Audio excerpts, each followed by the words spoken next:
الحمد للہ رب العالمین، الصلاۃ والسلام علی رسول النبی الکریم وعلی آلہ واصحابہ اجمعین۔ الحمد للہ الذی ہدانا لہذا وما کنا لنہتدی لولا ان ہدانا اللہ۔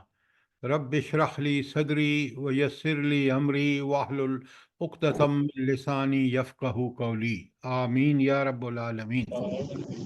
السلام علیکم ورحمۃ اللہ وبرکاتہ۔ آج ہم نے سورہ بلد شروع کرنی ہے جو قرآن مجید میں 90 نمبر پر ہے۔ بڑے غور سے سنیے اور پھر آپ سوال آ رہا ہے۔ بسم اللہ الرحمن الرحیم۔ لا اقسم بہذا البلد۔ لا کا مطلب ہے کہ پہلے کوئی بات ہو رہی ہے، لا اس لیے آیا ہے کہ اس کی نفی نہیں، یہ بات نہیں ہے، بلکہ قسم کھا کے اگلی بات بتائی جا رہی ہے۔ اقسم بہذا البلد، میں قسم کھاتا ہوں اس شہر مکہ کی۔ دوسری آیت ہے وَأَنْتَ حِلٌّ بِهَذَا الْبَلَدِ، اور اے نبی صلی اللہ علیہ وسلم اس شہر میں آپ کو حلال کر لیا گیا ہے۔ وَوَالِدٍ وَمَا وَلَدَ، اور پھر تیسری قسم آ گئی کہ میں قسم کھاتا ہوں آدم اور اس کی اولاد کی جو اس سے پیدا ہوئی۔ تین قسموں کے بعد بات جو بیان کی جا رہی ہے، لقد خلقنا الانسان فی کبد، ہم نے انسان کو مشقت میں پیدا کیا۔ یہ ہے دعویٰ جس پر تین شہادتیں پیش کی گئی ہیں۔ ایک شہادت ہے شہر مکہ کی قسم ہے، اور دوسرا رسول صلی اللہ علیہ وآلہ وسلم پر گزرنے والے مصائب کی قسم ہے، اور تیسرا آدم اور اس کی اولاد کی قسم یا گواہی۔ سب سے پہلا سوال میرا آپ سے یہ ہے کہ اب تک ہم نے جو صورتیں پڑھی ہیں ان میں کوئی کم از کم 10 دفعہ یہ آیا ہے کہ اللہ تعالیٰ نے بات شروع کی ہے تو کچھ گواہیاں پیش کی ہیں۔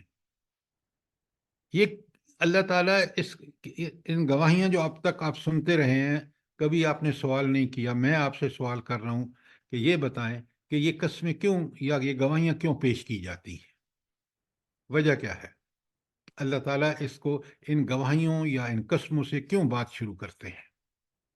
سر اس لیے میرے خیال سے اس لیے یہ بات شروع کی جاتی ہے کیونکہ جو آگے مضمون آ رہا ہے اس پہ خاص توجہ دی جائے، اس میں کوئی خاص بیان ہوتا ہے۔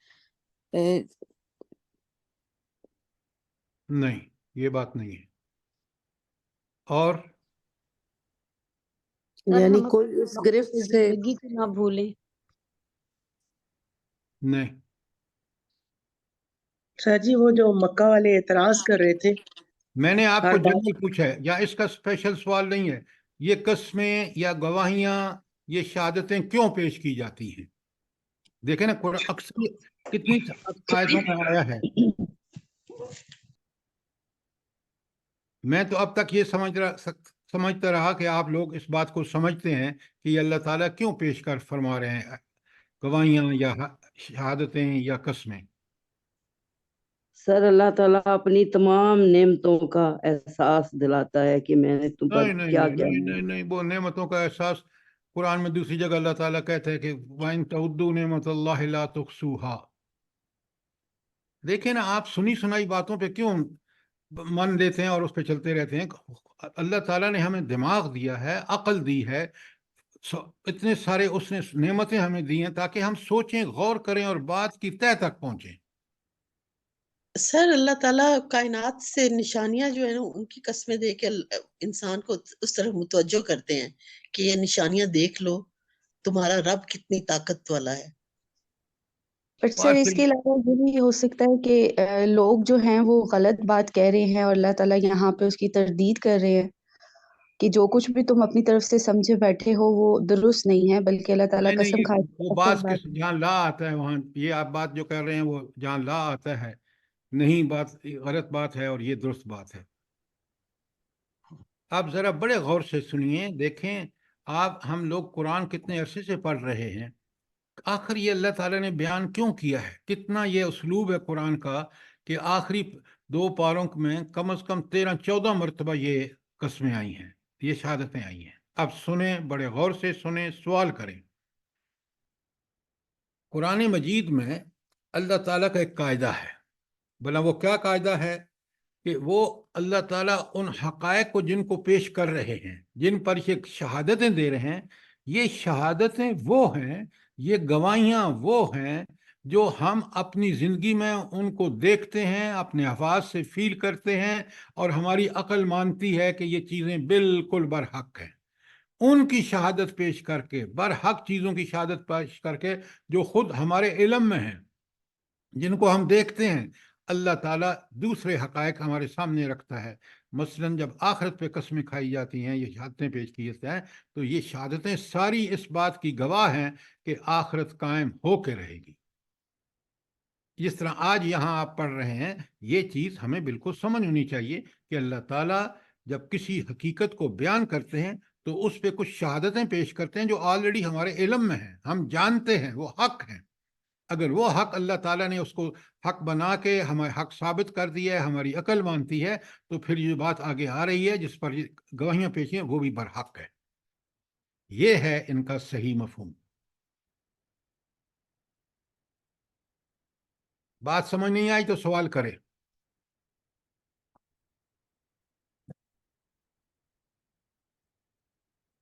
قرآن حق ہے، قرآن حق بیان کرتا ہے، لیکن اللہ رب العالمین کیونکہ انسانوں کے لیے بات ارشاد فرما رہے ہیں، تو وہ انسانوں کو آلریڈی جو حق ہیں، جن کو سے وہ واقف ہیں، جن کو وہ دیکھتے ہیں، کائنات میں موجود ہیں، ان کی گواہیاں اور ان کی شہادتیں پیش کر کے کہ یہ دیکھو، یہ اس رب نے کیا یہ سارے کمالات تم مانتے ہو، تو پھر اب جو بات قرآن جس پہ یہ شہادت پیش کرے وہ بھی حق ہے۔ میں نے دوبارہ دہرا دیا، کوئی سوال ہو تو ضرور پوچھے۔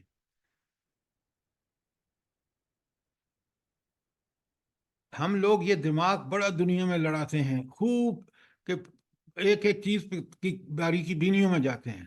اللہ کی کتاب جو اتنی برحق ہے، اس پہ تو ہمارا غور کرنا، سمجھنا فرض ہے۔ اس لیے قرآن بار بار کہتا ہے کہ ذرا غور و فکر کرو، ذرا دیکھو، ذرا تدبر کرو، افلا تعقلون، افلا تتفکرون، جھنجھوڑ جھنجھوڑ کے قرآن کہتا ہے۔ تو قرآن کے طالب علم کو ان چیزوں کو بہت اچھی طرح کہ قرآن کے کیا اسلوب ہیں کہ بات سمجھانے میں انسان کی عقل کے قریب تر چیز کو لا کر اس کو سمجھا دینا، تاکہ اس کا یقین بن ہو جائے، وہ اس کے ذہن نشین ہو جائے اور اس کو اپنی زندگی کا ایک حصہ بنا لے۔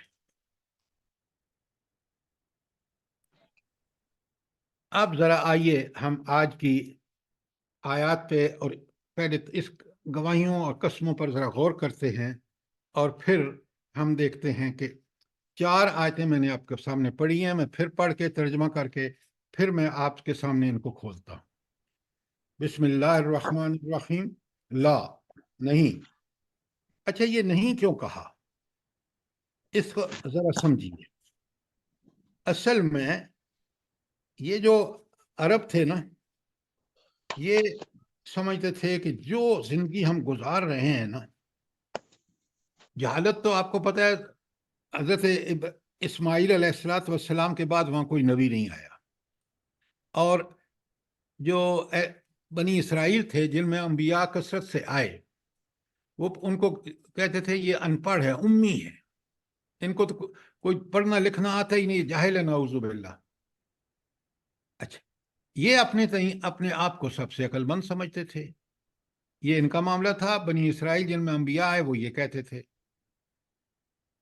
اچھا، اب ان کو یہ زوم تھا کہ جو ہمارا لائف سٹائل ہے، جو طرز زندگی ہے جس پر ہم عمل کر رہے ہیں، یہ بالکل بتوں کی پوجا ہو، بچیوں کو زندہ گرگور کرنا ہو، ہمارے یہ اصول ہیں، یہ بڑے زبردست ہیں، نعوذ باللہ۔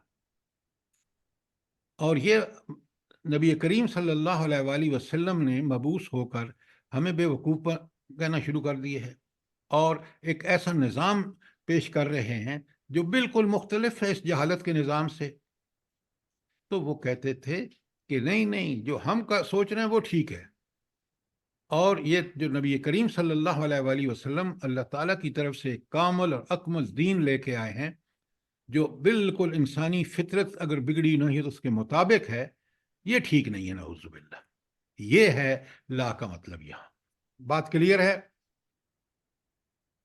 اب اللہ تعالیٰ شہادتیں پیش کر رہے ہیں۔ پہلی شہادت کیا ہے؟ کہ میں قسم کھاتا ہوں اس شہر مکہ کی، اقسم بہذا البلد۔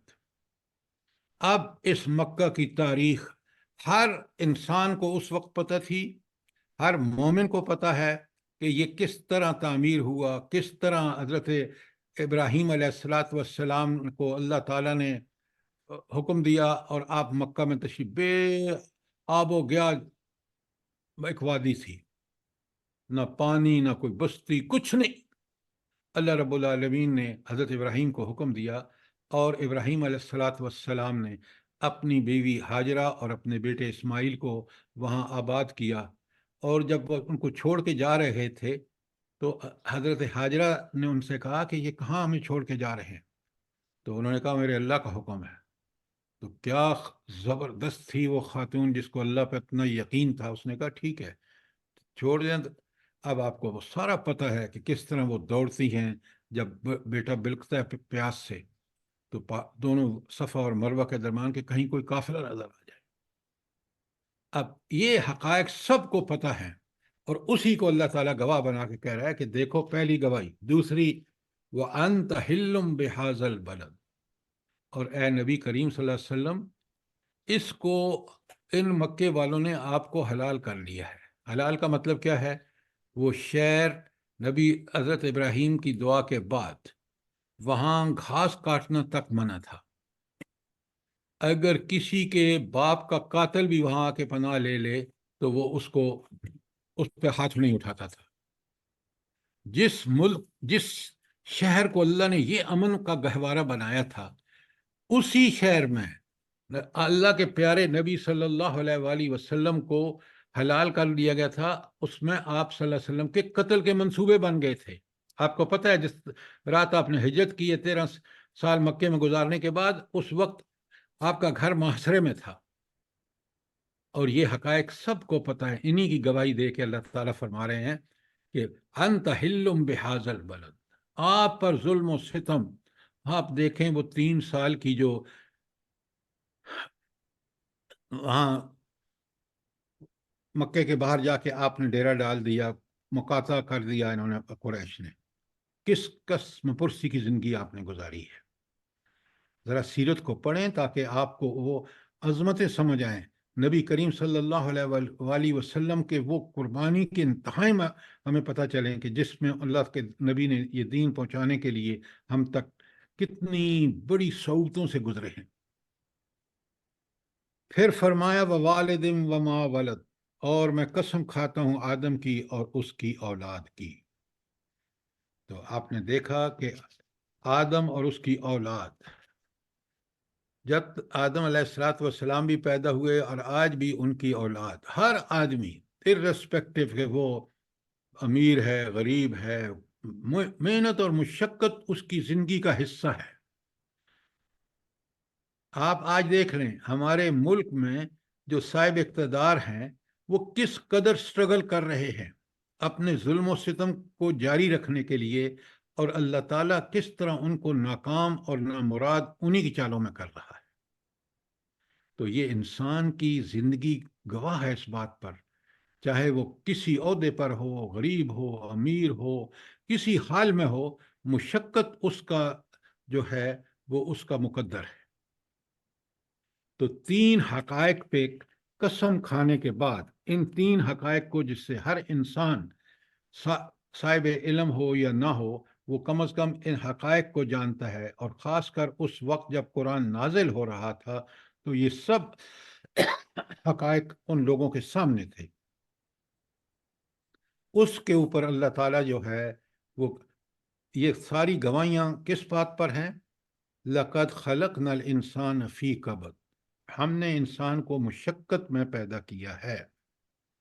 یہ ہے وہ اصل دعویٰ جس پر قسمیں کھائی گئی ہیں، اور اس پر سرزمین مکہ کی پچھلی تاریخ جو ہے وہ گواہ ہے۔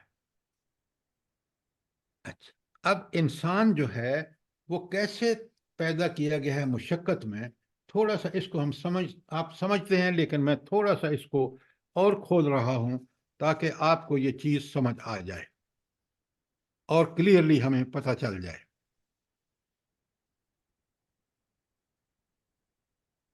جتنی بات میں نے کی ہے اس پہ کوئی سوال ہو؟ سر جی سوال یہ کہ یہ جو آیت نمبر 2 ہے، وَأَنْتَ حِلٌّ بِهَذَا الْبَلَدِ، اس کا اشارہ اس طرف بھی جاتا ہے کہ وہ چند ساعتوں کے لیے جو غزوہ مکہ تھا اس میں آپ صلی اللہ علیہ وسلم کے لیے وہ حلال کر دیا گیا تھا لڑائی کے لیے۔ کیا بات کرتے ہیں، جہاں ظلم اور ستم منع تھا حضرت ابراہیم کے وقت سے لے کر، وہاں حضور نبی کریم صلی اللہ علیہ وآلہ وسلم کو 13 سال مکے میں کس اذیتوں سے گزرنا پڑا؟ آپ چند ساتھ کی بات کر رہے ہیں۔ سر ایکسکیوز می، مجھے بھی سمجھ نہیں آیا اس کا مفہوم آیت نمبر 2 کا۔ اچھا یہ بتائیں، آپ دونوں ماشاءاللہ بڑے سمجھدار ہیں، نبی کریم صلی اللہ علیہ وآلہ وسلم پر اس حرم کی حدود میں جس میں ہر کسی باپ کے قاتل کو بھی پناہ تھی کہ اس پہ ہاتھ نہیں اٹھا سکتا آدمی جب وہ وہاں پہنچ جائے، اس میں نبی کریم صلی اللہ علیہ وآلہ وسلم سے کیا کیا ظلم ہوئے، یہ آپ کو پتہ ہے دونوں کو؟ جی سر، یقیناً پتہ ہے نہیں پتہ؟ جی پتہ ہے سر۔ جی تو جب جی سر جی پتہ ہے۔ اچھا جب یہ آپ کو پتہ ہے تو انہوں نے اپنے اوپر اس چیز کو حلال کر لیا تھا جو اللہ نے حرام کی تھی کہ آپ نے یہاں کسی کو چھیڑنا نہیں ہے، کسی کے ساتھ ظلم نہیں کرنا۔ انہی مکے والوں نے کتنے مظالم اٹھائے نبی کریم صلی اللہ علیہ وسلم پر، یہ آپ کو پتہ ہے؟ جی جی جی سر۔ سر، یہی تو حلال کرنا ہے کہ وہ سر جگہ سر جس کو ابھی سمجھ آئی جائے میری بات۔ امن تھی وہاں پر نبی کریم صلی اللہ علیہ وآلہ وسلم کو امن اور چین نصیب نہیں تھا۔ ابھی بھی سمجھ آئی بات کہ نہیں آئی؟ سمجھ آ گئی سر، بالکل کانسیپٹ کلیئر ہو گیا۔ اچھا، اب اور کوئی سوال؟ اچھا، انسان کو مشقت میں پیدا کیا گیا، آپ ذرا غور فرمائیں۔ اہل ایمان تو جب ایمان کے بعد اس کے تقاضے پورے کرتے ہیں تو مشقت، آپ نبی کریم صلی اللہ علیہ وسلم کی زندگی کو دیکھ لیں، صحابہ کو دیکھ لیں، تبع تابعین کو دیکھ لیں، خود آپ جب اگر اس ایمان کے تقاضے پورے کریں تو آپ کو سمجھ آ جاتی ہے کہ یہ زندگی کتنی مشقت والی ہے۔ اس لیے کہ اللہ رب العالمین نے ان لوگوں کے لیے جنہوں نے دین کے راستے میں دین کے اقامت کے لیے کوششیں اور ایثار اور قربانیاں کی ہیں، ان کو دنیا میں بشارتیں دی ہیں، اور اسی مشقت اور اسی محنت کرنے کے نتیجے میں خود ان کے اندر اخلاق، عبادات، وہ اس طرح ان کو سمجھ آتی ہے کہ انہی اخلاق اور اسی عقائد کو، انہی عبادات کو، یا خاص کر نماز کو جب ہم مکمل کرتے ہیں، اس کے تقاضے صحیح طریقے سے پورے کرتے ہیں، خود ہماری دنیا کے اندر ایک ایسی تربیت ہوتی ہے، ہماری شخصیت ایسی نکھر جاتی ہے اپنے فکر اور عمل کی وجہ سے کہ ہم دنیا میں ایک بہت مفید انسان بن جاتے ہیں۔ اس کے مقابلے میں دوسرا گروہ اگر انکار کرتا ہے تو اپنی خواہشات کے پیچھے لگ جاتا ہے اور پھر بڑی مشقتیں کرتا ہے، اور اگر تکذیب پہ آ جاتا ہے کہ اس کے راستہ حق کا روکنے کے لیے، پھر بھی اس کو بڑی جدوجہد کرنی پڑتی ہے۔ تو کوئی حال ہو، انسان جو ہے وہ مشقت کر رہا ہے، اور اختیار اللہ نے اس کو دے دیا ہے کہ یہ مشقت چاہے تو برائی کے راستے میں کرے، چاہے تو نیکی کے، اختیار اس کے پاس ہے۔ لیکن اللہ تعالیٰ نے حق اور باطل کو کھولنے، بیان کرنے اور ان کی تشریح اور توضیح کرنے میں کوئی کسر نہیں چھوڑی، انبیاء کے ذریعے، کتابوں کے ذریعے، اور بالآخر کامل اور اکمل کتاب قرآن مجید کے ذریعے، اور حضور نبی کریم صلی اللہ علیہ وآلہ وسلم کے ذریعے۔ اب بات یہ سمجھ آ گئی آپ کو کہ لقد خلقنا الانسان فی کبد کا مطلب کیا ہے؟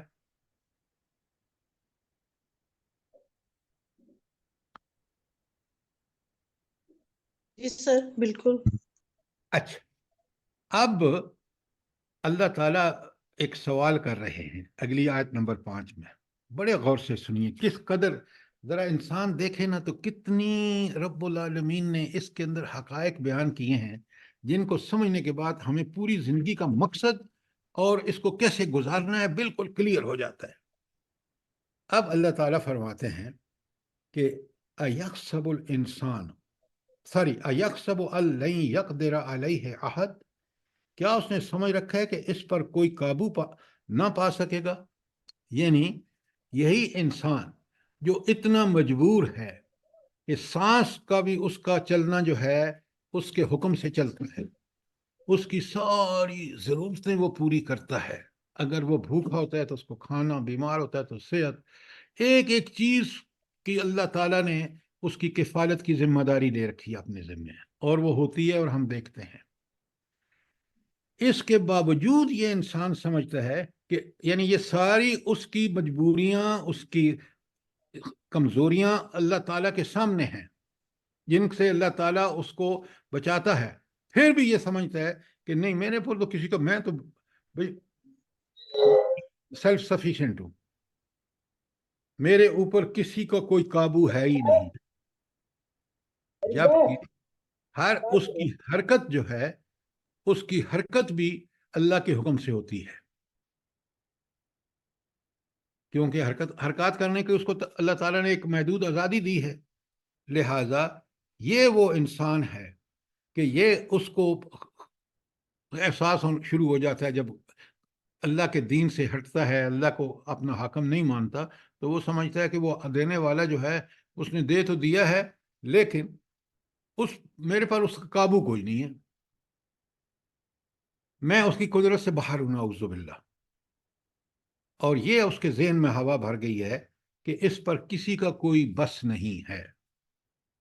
جیسے آپ مسلمان ملکوں میں دیکھ رہے ہیں اور بالخصوص اپنے ملک میں دیکھ رہے ہیں کہ لوگ جو ظلم کر رہے ہیں وہ یہ سمجھتے ہیں کہ بس اختیار ہمارا اپنا ہے، کوئی اور ہستی تو ہے نہیں۔ یہ خناس جب انسان کے ذہن میں بھر جاتا ہے تو وہ معاشرہ جو ہے وہ امن و امان نام کی چیز وہاں کوئی نہیں رہتی، خوف، خشیت، ڈر۔ اور اچھا، پھر وہ مال جو اللہ نے اس کو دیا ہے، ذرا غور کیجیے، اگلی آیت بڑی زبردست ہے، یقولو، اور پھر ایسا انسان جو سمجھتا ہے نا کہ میرے اوپر کسی کی کوئی نگرانی نہیں ہے، حالانکہ اللہ تعالیٰ ہر وقت نگران ہے، ہر وقت نگرانی کر رہا ہے، لکھوا رہا ہے، نامہ اعمال تیار ہو رہا ہے۔ یقولو، پھر وہ یہ انسان کہتا ہے اہلکت مال اللبدا، میں نے ڈھیروں مال لٹا دیا، مال اڑا دیا۔ کیا مطلب؟ کہ وہ اپنی دولت مندی جو اللہ نے اس کو دی آزمائش کے لیے، اس کو خوب نمائش کے لیے اڑاتا ہے، اور اپنے فخر اور بڑائی کے اظہار میں اس کو لٹاتا ہے۔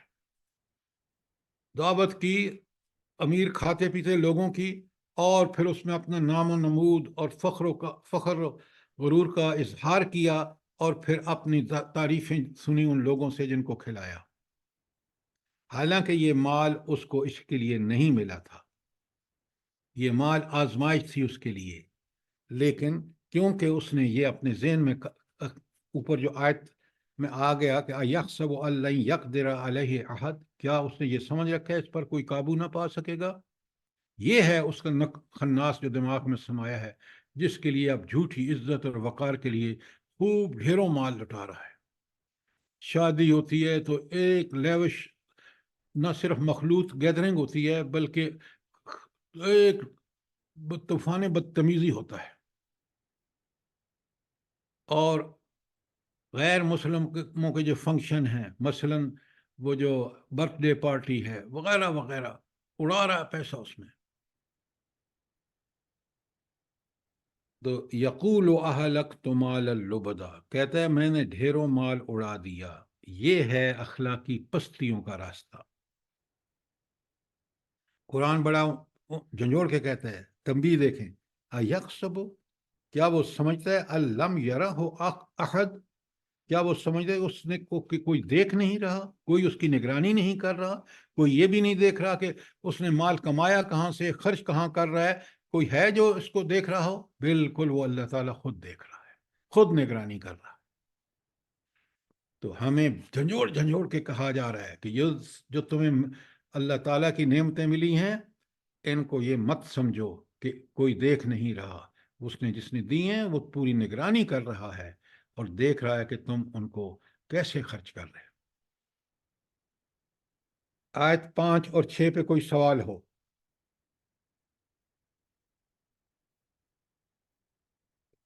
سر جی ابھی یہ جو ناجائز ایونٹ گزرے، یہ ویلنٹائن اور یہ بسنت جو ہے، اس پہ بھی کس قدر مال خرچ ہوتا ہے، پوری قوم ہی اس میں لگی ہوئی ہوتی ہے۔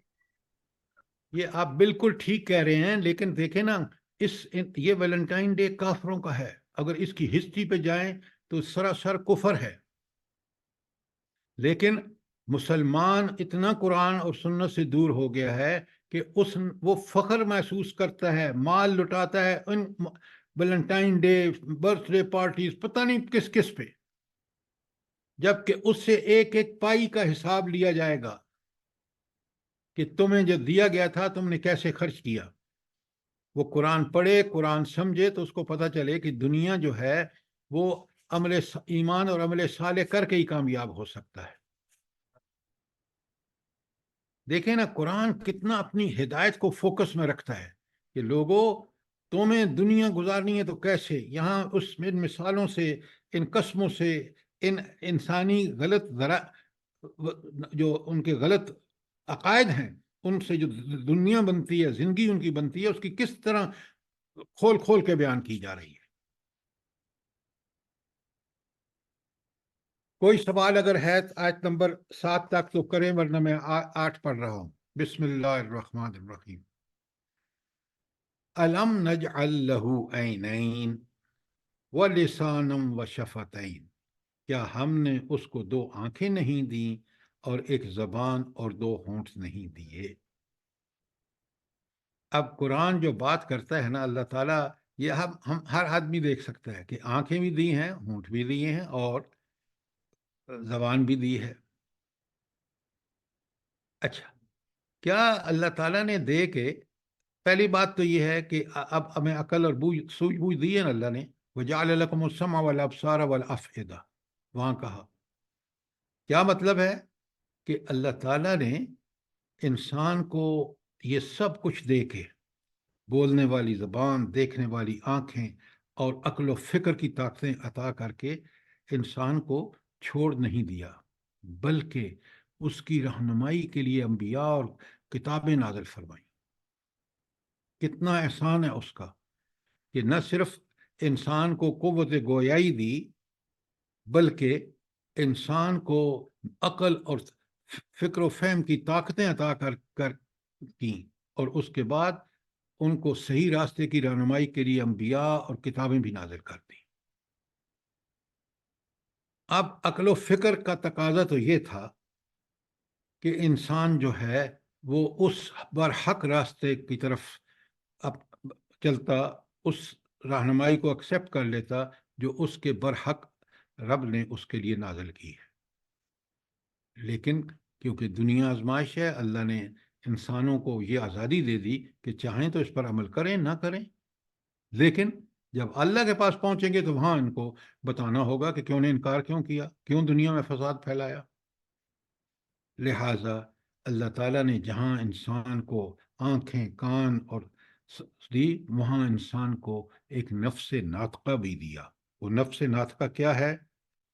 کہ سوچ سمجھ کر اپنے خیالات کا اظہار کرے، سوچ سمجھ کر زندگی ذمہ داری سے گزارے، جیسی اللہ تعالیٰ نے اس کو صلاحیتیں دی ہیں اور جیسا اللہ تعالیٰ نے اس کو اپنا زمین پر خلیفہ یا نائب بنایا ہے۔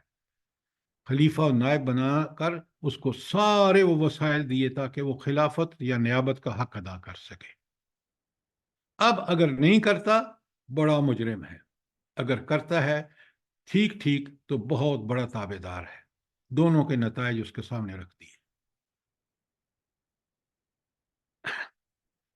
اب اللہ تعالیٰ نے نیچے آیت میں بتا بھی دیا کہ یہ سب اس کو صلاحیتیں دینے کے باوجود بعد وَهَدَيْنَاهُ النَّجْدَيْنِ، انسان کو کہ دونوں راستے دکھا دیے صاف صاف، یہ شیطانی راستہ ہے، یہ رحمانی راستہ ہے۔ تم جس کو چاہو اختیار کرو، بتا دیا، حجت تم پر پوری کر دی، اور اسی حجت کے نتیجے میں تمہارا آخرت میں محاسبہ ہوگا۔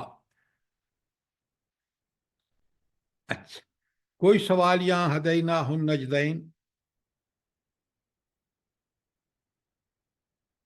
آپ ذرا آیتیں لکھ لیں، کیونکہ یہ مسئلہ کہ اللہ تعالیٰ نے کیسے راستے دکھا دیے، خود آپ دیکھیں کہ سورہ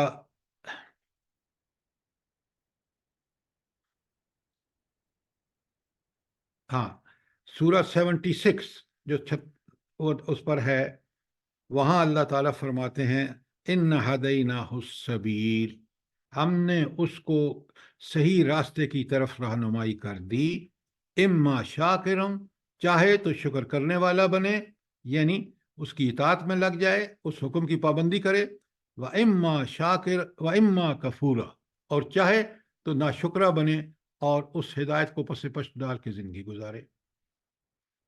لیکن یہ سورہ دہر کی آیت نمبر 3 ہے۔ سورہ دہر، شاباش، جزاک اللہ، سورہ دہر کی آیت نمبر 3، 76 نمبر پہ سورہ دہر ہے۔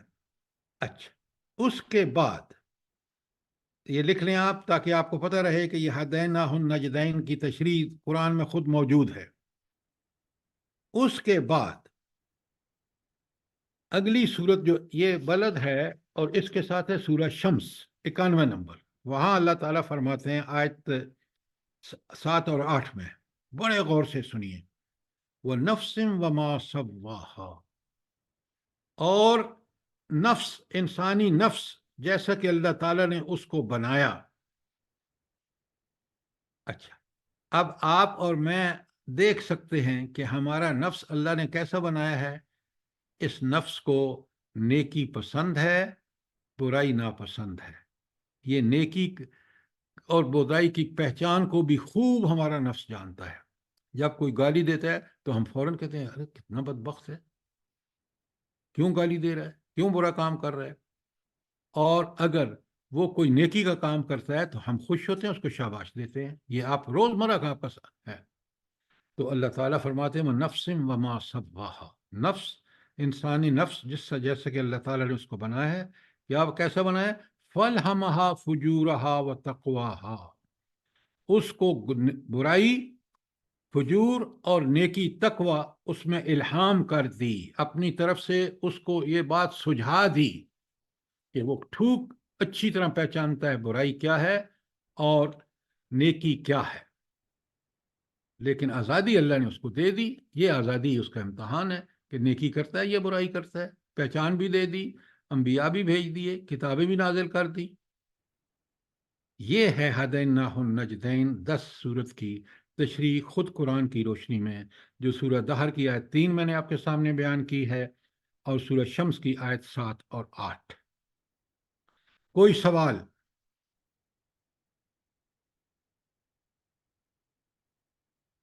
یہ بات کلیئر ہے یہاں پر؟ آپ کی جی کوئی سر، آواز؟ کلیئر ہے سر۔ سو نہ جایا کریں نا، ذرا غور و فکر سے سنا کریں اور پھر سوال کیا کریں۔ اچھا، اب دیکھیں کتنی قیمتی باتیں ہیں، اگر یہ ہماری سمجھ میں آ جائیں، ذہن نشین ہو جائیں، تو ہماری زندگی بدل جائے۔ اچھا، آپ ذرا آگے چلتے ہیں اور بڑے غور سے دیکھیے، فَلَقْتَحَمَ الْعَقَبَةَ، اس نے دشوار گزار گھاٹی سے گزرنے کی ہمت نہیں کی۔ یعنی یہ کون سی ہے دشوار گھاٹی؟ ہوتی ہے اونچی چڑھنے کی جگہ، بڑی مشکل۔ تو یہ اچھا، پہلے آگے پڑھ لیتے ہیں۔ یہ تھی آیت 11 وما ادراک ما العقبہ، اور تو کیا جانے کہ یہ دشوار گھاٹی کیا ہے۔ اس کے بعد فرمایا آیت 13 میں فک رقبہ، کسی غلام کی گردن چھڑانا۔ اچھا، اب اوپر آپ نے دیکھ لیا کہ اللہ تعالیٰ فرما رہے ہیں کہ یہ ڈھیروں مال لٹاتا ہے اور پھر فخر کرتا ہے، بڑی بڑی دعوتیں کر کے تعریفیں سنتا ہے، اور پھر اس میں اس کو بڑا خوش ہوتا ہے۔ یہ تو تھا بڑا آسان، نفس کی پیروی میں جناب وہ کر رہا ہے اور خوب لٹا رہا ہے مال اور اس پہ فخر کر رہا ہے، اس میں کسی تکلیف کی کوئی ضرورت نہیں ہے۔ لیکن جب مشکل اور گھاٹی اس وقت آتی ہے جب آپ نیکی کرتے ہیں، اللہ کے لیے مال خرچ کرتے ہیں۔ اب یہاں اس کو بتایا کہ مشکل گھاٹی کیا ہے، مثلا کہ کسی غلام کو آزاد کرانا۔ ذرا غور کریں کہ اس کو یہ ایسا مشکل کام ہے کہ انسان اپنی نفس کی خاطر نہیں، کس کی خاطر کر رہا ہے؟ کس کی خاطر؟ رب کی رضا کی خاطر، اللہ کی رضا کے لیے کر رہا ہے۔ اور یہ ہے وہ مشکل گھاٹی کہ جس میں اس کا نفس کوئی اطمینان نہیں پاتا، اور وہ جو ہے وہ یہ کام کسی اس کو چھڑانے کے لیے اللہ کے راستے میں اللہ کی خوشنودی کے لیے جب خرچ کرتا ہے تو اللہ رب العالمین جو ہے وہ اس کو جو ہے وہ اجر آخرت میں دیں گے۔ لیکن یہ اپنا پیٹ کاٹ کے اپنے اخراجات کم کر کے یہ غریبوں کو آزادی دلاتا ہے۔ آپ کو پتہ ہے جب یہ کام کرتے تھے ابو بکر صدیق، اس زمانے میں تو آپ کو پتہ ہے نا کہ بڑی غلامی کا بڑا برا تسلط تھا، لوگ خرید لیتے تھے۔ پھر تو حضرت ابو بکر صدیق کیا کرتے تھے کہ وہ غلاموں کو آزاد کراتے تھے پیسہ دے کے۔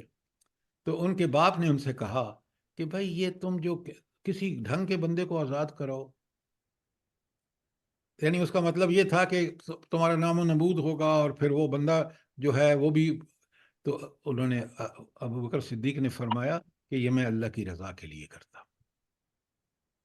اور آپ دیکھیں کہ اس دور میں غلامی کو کس طرح، ذرا پڑھیں سمجھیں آپ اس دین کی کس طرح معاشرے میں اس نے اس غلامی کو ختم کیا۔ ذرا پڑھیں تو صحیح کہ لوگوں نے خود آگے بڑھ بڑھ کے یہ کام کیا۔ اور میں آپ کو ایک حدیث سناتا ہوں، حضرت ابو ہریرہ رضی اللہ تعالیٰ عنہ، مسند احمد، بخاری، مسلم سب کی حدیث ہے، بڑے غور سے سنیے۔ حضرت ابو ہریرہ کی یہ روایت ہے کہ حضور نے فرمایا کہ جس شخص نے ایک مومن غلام کو آزاد کیا، اللہ تعالیٰ اس غلام کے ہر عضو کے بدلے میں آزاد کرانے والے شخص کے ہر عضو کو دوزخ کی آگ سے بچا لے گا۔ ہاتھ کے بدلے میں ہاتھ، پاؤں کے بدلے میں پاؤں، شرمگاہ کے بدلے میں شرمگاہ۔ یہ حدیث ہے کہ کتنا بڑا اجر ہے، ذرا غور فرمائیں۔ اور آپ کو پھر قرآن کی یہ بات بھی سامنے رہنی چاہیے، وَمَنْ زُحْزِحَ عَنِ النَّارِ، جو آگ سے بچا لیا گیا، فَقَدْ فَازَ، وہ کامیاب ہوا۔ یہ ہے گھاٹی۔ اچھا، ایک اور حدیث سن لیجئے۔ حضرت علی بن حسین نے اس حدیث کے راوی سعد بن مرجانہ سے پوچھا کہ تم نے ابو ہریرہ سے یہ حدیث خود سنی ہے؟ انہوں نے کہا ہاں۔ اس پر امام زین العابدین نے اپنے سب سے قیمتی غلام کو بلایا اور اسی وقت اسے آزاد کر دیا۔ یہ تھا صحابہ کا طرز عمل، ذرا غور فرمائیں۔ اور کہتے ہیں کہ اس غلام اتنا اچھا، اتنا دیانتدار، امانت دار غلام تھا کہ ان کو 10,000 درہم کی آفر تھی، تو آپ نے اللہ تعالیٰ کی خوشنودی کے لیے اس کو آزاد کر دیا۔ یہ ہے آپ کے سامنے کہ اللہ تعالیٰ جو ہے وہ کس طرح ان لوگوں کو نوازتا ہے جو غلام کو آزاد کرانے میں اللہ کی رضا کے لیے یہ کام کرتے ہیں۔ یہ تھی ہمارے سامنے اس کی مثال، اور یہ ہے مشکل گھاٹی کہ جہاں نفس کو کوئی تسکین نہیں ملتی، بلکہ نفس جو ہے اس کو ایک تسکین ملتی ہے کہ اس نے اپنے رب کے حکم کے سامنے سر تسلیم خم کر دیا۔ تو یہ نفس جب ایسا عمل کرتا ہے تو وہ تزکیے اور پاکیزگی کی طرف تیزی سے اٹھ رہا ہوتا ہے۔ ایکسکیوز می سر، کسی قرضدار کے قرض میں اس کو ریلیف دے دینا، اور کسی قیدی کے جیسے بے گناہ قیدی جیلوں میں پڑے ہوتے ہیں اس کی مدد کر دینا، وہ بھی اسی کھاتے میں آتے ہیں شاید۔ بالکل ڈاکٹر صاحبہ، 100% اسی صرف اللہ کے لیے ہو، اللہ کی رضا کے لیے ہو۔ آج یہی صورتحال اویلیبل ہے. بالکل میں یہی بات آپ سے عرض کرنے والا تھا کہ آج ہمارے سامنے یہ چیزیں موجود ہیں، اور اللہ کے لیے ان کو کرنا، اللہ کی رضا کے لیے کرنا، یہ بڑی زبردست بات ہے. دیکھیں نا، جی سر،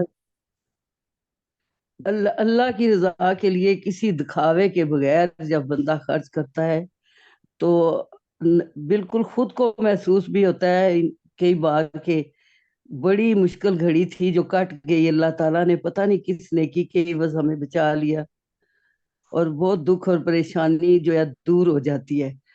پھر یہ عام لوگ بھی پھر اکثر کہتے ہیں ہاتھوں کا دیا کام آیا ہے.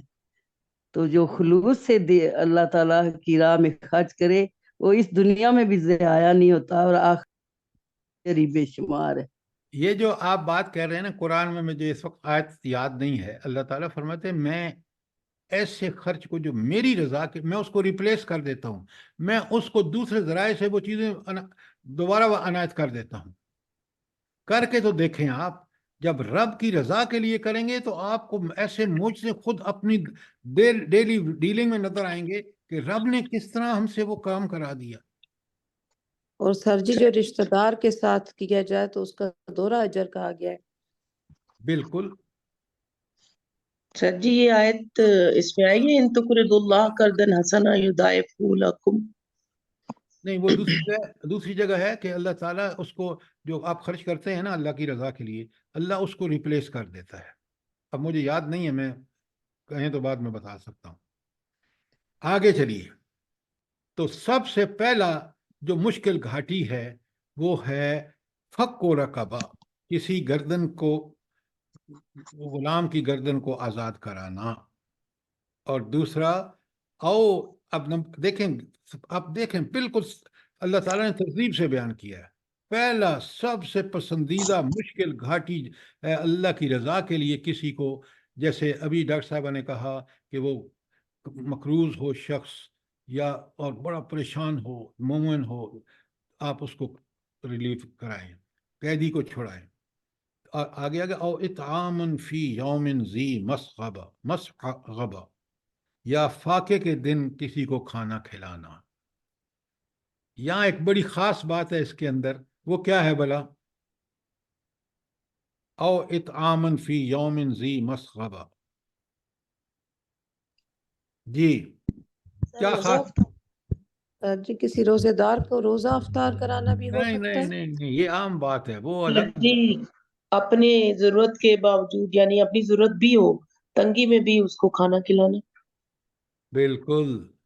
آپ نے وہ واقعہ ضرور سنا ہوگا کہ ایک صحابی کسی غریب کو گھر لے گیا اور اپنی بیوی سے کہا کہ آپ ایسا کرو کہ دیا بجھا دو اور بچوں کو سلا دو، اور بجھا کے دیا اندھیرے میں وہ کھانا جو بچوں کا ہے اس کو دے دو. یہ ہے وہ مثال کہ انسان خود ضرورت مند ہو، اس کے باوجود جب وہ اللہ کی رضا کے لیے اپنی ضرورت کو چھوڑ کے دوسروں کو کھانا کھلاتا ہے، یہ ہے وہ رب کو سب سے زیادہ یہ مشکل گھاٹی ہے.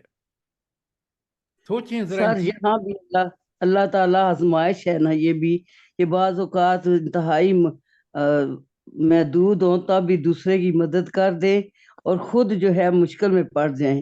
تو یہ بھی اللہ تعالیٰ کی آزمائش ہے کہ ہم کتنا اس پہ راضی ہیں. اب ہم پچھتا تو نہیں رہے کہیں. دیکھیے یہ ایک ایمان کی، اس ایمان مومن کی صفت ہے جو ایمان کی لذت سے آشنا ہو، کہ جب وہ اپنی ضرورت کو بھول کر دوسرے کی مدد کرتا ہے تو اس کو ایک لذت آتی ہے کہ میں اپنے رب کے لیے یہ کام کر رہا ہوں. اس کا رب اس کی ضروریات کو ضرور پورا کر دیتا ہے. یہ تھی دوسری بات. اب سنیں تیسری بات. پہلا تھا کسی غریب کو آزاد کرانا، میں نے آپ کو حدیث سنائی، یا فاقے کی صورت میں کسی کو کھانا کھلانا. تیسری بات ہے یتیمن ذا مقربہ، کسی قریبی یتیم کو جو ہے آپ اس کی مدد کریں. آپ ذرا اس پہ میں آپ کو حدیث سناتا ہوں کاش ہم لوگ اپنے گھروں میں، اپنے رشتہ داروں میں اور یا آگے پیچھے یتیموں کی سرپرستی کریں، یہ اللہ کو بہت پسند ہے۔ میں آپ کو اس کے بارے میں حدیث سناتا ہوں۔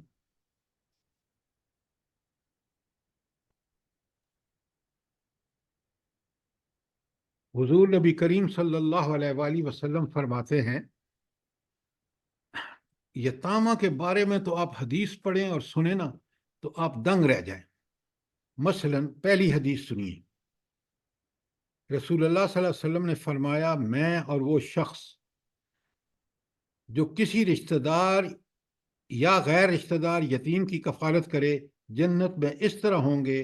یہ فرما کر آپ نے شہادت کی انگلی اور بیچ کی انگلی کو اٹھا کر دکھایا، اور دونوں انگلیوں کے درمیان تھوڑا سا فاصلہ تھا۔ ہم میں سے کون نہیں چاہے گا کہ قیامت کے دن اللہ رب العالمین جنت میں ہمیں فیصلے کے بعد حضور نبی کریم صلی اللہ علیہ وآلہ وسلم کے ساتھ رکھے؟ تو یہ کس کو حاصل ہوگا؟ کس کی یہ مراد پوری ہوگی؟ یتیم کی کفالت کرے گا۔ ہاں، جو یتیم کی کفالت کرے گا، کتنا بڑا اللہ تعالیٰ اس کو اجر اور مقام دے گا۔ دوسری حدیث سنیے، حضرت ابو ہریرہ حضور کا یہ ارشاد نقل کرتے ہیں کہ مسلمانوں کے گھروں میں بہترین گھر وہ ہے جس میں کسی یتیم سے نیک سلوک ہو رہا ہو، اور بدترین گھر وہ ہے جس میں کسی یتیم کے ساتھ برا سلوک ہو رہا ہو۔ غور فرمائیے، اس پہ تو آپ حیران ہو جائیں گے کہ حضور نبی کریم صلی اللہ علیہ وآلہ وسلم کی احادیث۔ پھر فرمایا، جس نے کسی یتیم کے سر پر ہاتھ پھیرا اور محض اللہ کی خاطر پھر اس بچے کے ہر بال کے بدلے جس پر اس شخص کا ہاتھ گزرا اس کے لیے نیکیاں لکھی جائیں گی، اور جس نے کسی یتیم لڑکے یا لڑکی کے ساتھ نیک برتاؤ کیا، وہ اور میں جنت میں اس طرح ہوں گے۔ نبی کریم صلی اللہ علیہ وسلم نے اپنی 2 انگلیاں ملا کر بتائیں۔ یہ ہیں وہ مواقع جو مشکل گھاٹیاں ہیں، جہاں انسان خرچ کرتا ہے، اس کو کوئی شہرت نہیں ملتی، نہ اس کو شہرت چاہیے، اس کو اللہ کی رضا چاہیے، اس کے لیے کرتا ہے۔ تو آپ دیکھیں، چوتھی حدیث سنیے، جس نے کسی یتیم کو اپنے کھانے اور پینے میں شامل کیا، اللہ نے اس کے لیے جنت واجب کر دی، الا یہ کہ وہ کوئی ایسا گناہ کر بیٹھا ہو جو معاف نہیں کیا جا سکتا۔ اچھا یہ بتائیں، کون سا گناہ اللہ کے ہاں قرآن میں صاف بتا دی کہ معاف نہیں ہوگا؟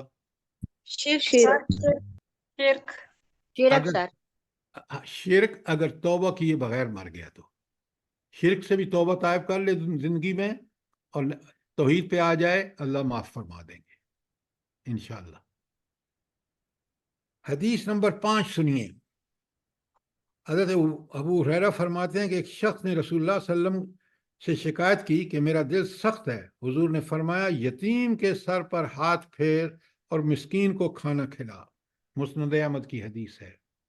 تو سخت دل کے لیے بھی نبی کریم صلی اللہ علیہ وسلم، کیونکہ انبیاء کس کے طبیب ہوتے ہیں، کس کے ڈاکٹر ہوتے ہیں؟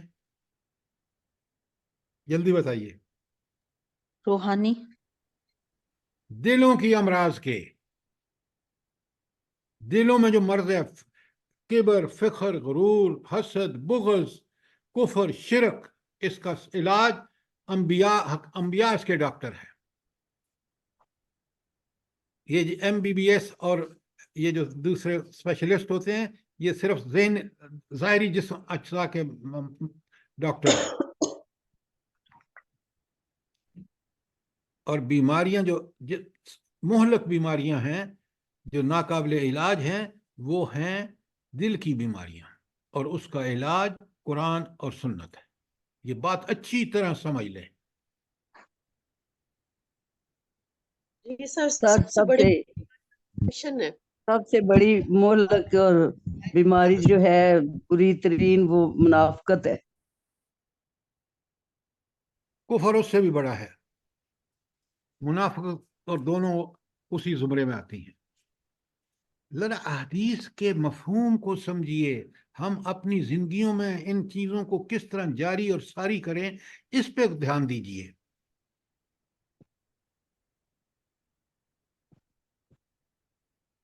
تو آپ نے دیکھا کہ 3 چیزیں ابھی تک آئی ہیں جو زبردست ہیں، مریض اس کو غلام کو آزاد کرانا، کسی مسکین کو کھانا کھلانا جب خود بھی ضرورت مند ہو، اور کسی یتیم کے ساتھ بہترین سلوک کرنا۔ اس کے بارے میں نے آپ کو 5 حدیث سنائی ہیں ابھی۔ تو اگر ہم غور کریں، ہم سمجھیں تو یہ کس قدر زبردست چیز ہے۔ تو آپ دیکھ رہے ہیں ہر دن جو ہم درس کو صورت پڑھتے ہیں، اس کی آیات پڑھتے ہیں، تو کس قدر خود ہماری اپنی اصلاح کا اس کے اندر سامان موجود ہے۔ کاش ہم سمجھیں، پڑھیں اور سمجھیں، سمجھ کر عمل کریں، پھر ہمیں اس کی فیض و برکات پتہ چلیں گی۔ اور پھر ہم یہ کوشش کریں کہ جس چیز سے ہمیں فیض پہنچا ہے، جو اللہ نے اسی کے لیے بھیجی ہے، اس کی لوگوں کو دعوت بھی دیں، کیونکہ قرآن نے خود بار بار کہا ہے ادعو الی سبیل ربک، لوگوں کو اپنے رب کے راستے کی طرف بلائے۔ یہ ہدایت جس سے ہم مستفید ہو رہے ہیں، ہم یہ کوشش کریں کہ اسی ہدایت کو، تاکہ دوسرے بھی اس سے مستفید ہوں۔ سر جی ایک سوال ہے۔ جی سر جی ایک تو یہ ہے نا کہ جس کا باپ فوت ہو گیا وہ یتیم ہے، تو سر جی ایک یہ ہے کہ زندہ ہوتے ہوئے بھی باپ چھوڑ جاتے ہیں اور بالکل پرواہ نہیں کرتے، کوئی خرچ کچھ بھی نہیں، تو وہ بچے کس اس میں آئیں گے؟ ان کی کفالت کا بھی کچھ ہے؟ دیکھیے، پہلے آپ جو بات کر رہے ہیں بالکل ہم حقائق کو دیکھیں نا۔ فرض کیجئے ایک خاتون کو اس کے میاں نے طلاق دے دی، اور بچے بھی اس کے حوالے کر کے خود بالکل اس نے ان کو چھوڑ دیا۔ یہ بچے بھی اسی زمرے میں آتے ہیں یتیم کے۔ کیوں؟ ایک کا باپ مر گیا، دوسرے کے باپ نے زندگی میں اس کو جیسے وہ زندہ ہے ہی نہیں، ان کے معاملات کو ہی نہیں دیکھ رہا، تو پھر یقیناً یہ خاتون بھی اور بچے بھی، اگر آپ ان کو پرورش کریں گے، ان کو ہیلپ کریں گے، ان کو دین کی دعوت دیں گے، فوراً قبول کر لیں گے۔ تو اس طرح ان کے بھی عمل آپ کو صدقہ جاریہ کی حیثیت سے ملیں گے۔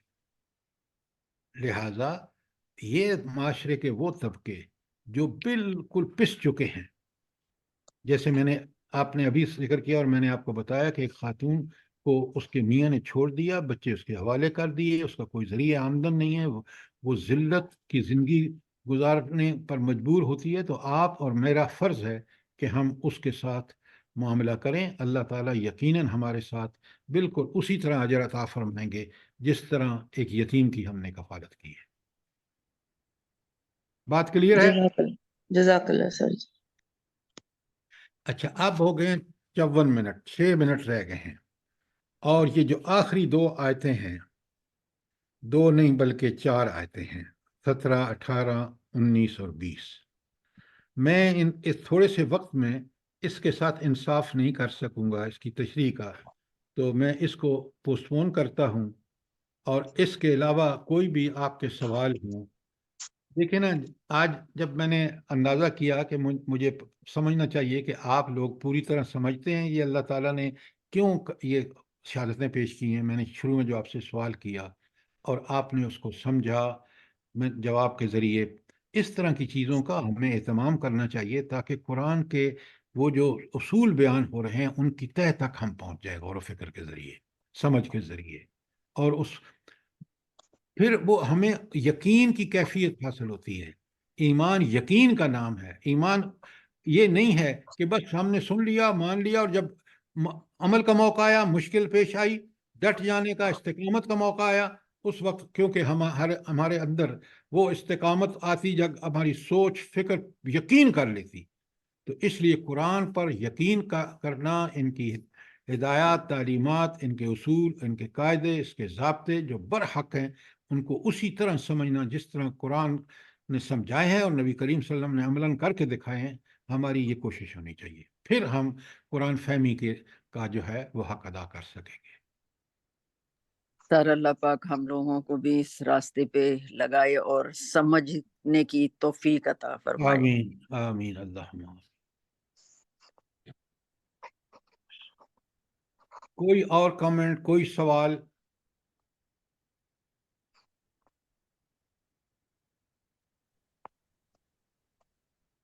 تو اگلی صورت جو ہے یہ میں نے آج آپ کے سامنے سورہ بلد پڑھی ہے، سورہ شمس بھی. ہر صورت بہت ہی اس کے اندر ہماری رہنمائی اور ہدایت کا بہت بڑا سامان ہے.